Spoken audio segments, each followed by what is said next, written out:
संकट काळात विरोधक सरकारसोबत दिल्लीतील ऑपरेशन सिंदूर संदर्भातील बैठकीत सर्व पक्षांचा सरकारला पाठिंबा। राष्ट्रवादी काँग्रेस विलीन होण्याची शक्यता, शरद पवारांचे इंग्रजी वृत्तपत्राच्या मुलाखतीत संकेत। सुप्रिया सुळे आणि अजित पवारांनी चर्चा करून निर्णय घ्यावा, शरद पवारांच्या वक्तव्यानं राजकीय वर्तुळामध्ये खळबळ।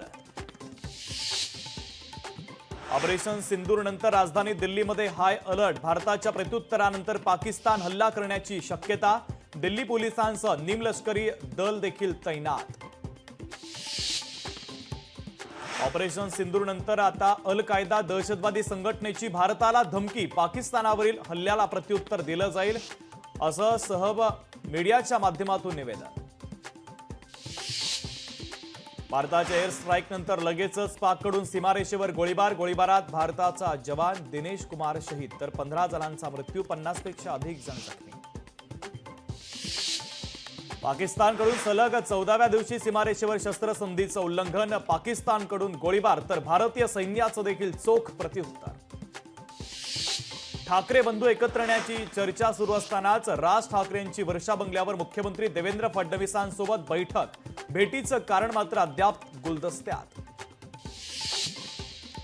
मुंबईमध्ये भारतीय जनता पक्षाचे 36 ऐवजी 108 मंडल अध्यक्ष, सुप्रीम कोर्टाच्या निकालानंतर भाजप ऍक्शन मोडवर, स्थानिक स्वराज्य संस्थांच्या निवडणुकांसाठी भाजपची रणनीती।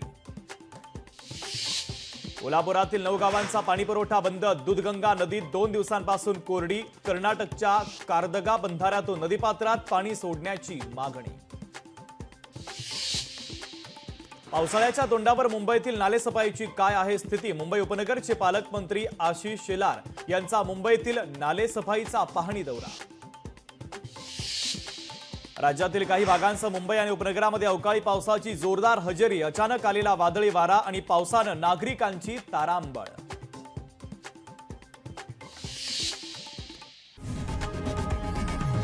लोकशाही मराठी ऐका, पहा, जागरूक रहा।